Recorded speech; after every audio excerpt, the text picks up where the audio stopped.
안녕하세요. 경기 광주시 어린이급식관리지원센터 위생팀입니다. 오늘은 5차 교육 주제 급식을 바꾸는 퀴즈 5로 교육을 진행하겠습니다.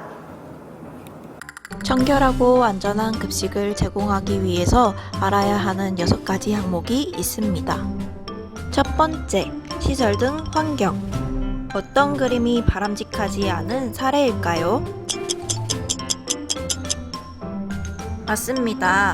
왼쪽 그림은 자외선 소독구가 구비되어 있고 식품과 닿는 면이 자외선 램프를 향하게 소독하고 있는 아주 바람직한 상황입니다.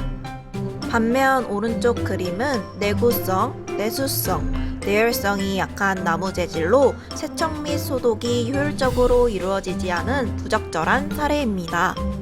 어린이 급식손에 사용하는 도구는 식품 접촉 표면을 통한 교차 오염을 예방하기 위해 세척 및 소독이 가능한 것으로 위생상 내구성, 내열성이 강한 스테인리스 재질을 권장합니다. 두 번째, 개인 위생. 어떤 그림이 바람직하지 않은 사례일까요? 왼쪽 그림은 조리원님이 건강진단 결과서를 발급받은 그림으로 검진일로부터 1년의 유효기간이 초과되지 않은 바람직한 상황입니다.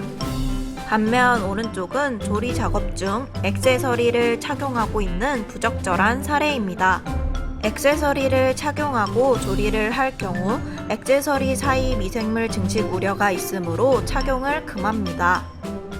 조리를 담당하는 자는 식품 안전에 큰 위험을 초래하는 오염원이 될 수 있는 행동을 조리실에 들어서는 순간부터 나갈 때까지의 전 과정을 조심하여야 합니다. 세 번째, 원료 사용. 어느 그림이 바람직한 사례일까요? 맞습니다.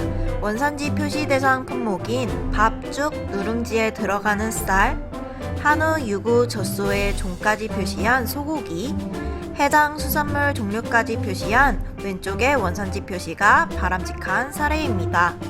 그럼 오른쪽의 그림은 왜 안 되는 걸까요?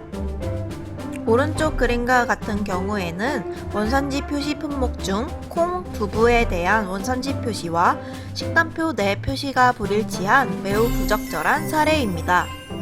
원산지를 정확하게 표시하려면 표시 대상 입고 시 식품 표시 사항을 꼭 확인하여 농수산물 원산지 표시 관련 법률에 따라 해당 품목에 대해 식단표에 정확하게 기록하여 보관합니다.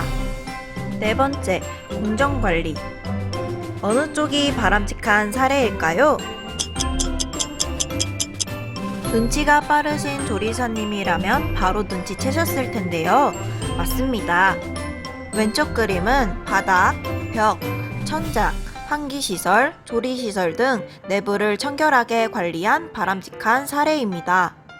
반면 오른쪽 그림과 같은 경우에는 냉동 육류를 냉장에서 해동하고 있으나 2차 오염 예방을 위한 쟁반 등의 도구 사용이 없으며 다른 식품과 구분 보관하지 않은 부적절한 사례입니다.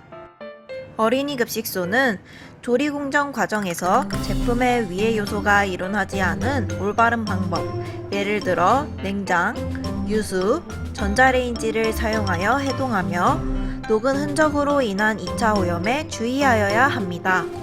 다섯 번째, 보관관리. 어떤 그림이 바람직하지 않은 사례일까요?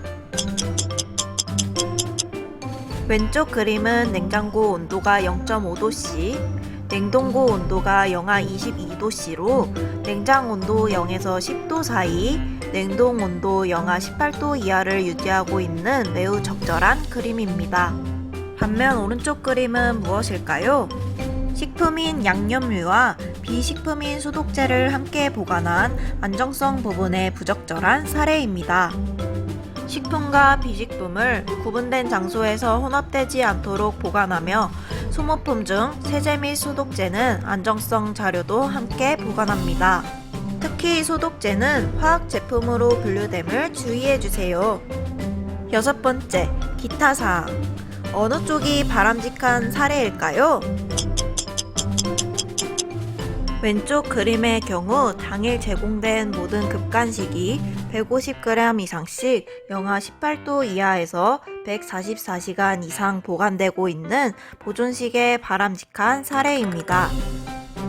반면 오른쪽 그림 같은 경우에는 정기적으로 소독을 실시하지 않아 조리실 내부가 청결하지 못한 부적절한 사례입니다. 조리실의 시설, 설비는 청소 및 소독을 진행하여 위생적으로 관리되어야 합니다. 조리실은 소독 전문 업체를 통해 소독을 실시하고 관련 증빙 서류를 비치해야 합니다. 안전한 어린이 급식소를 위한 위생안전 교육을 끝까지 경청해 주셔서 감사합니다.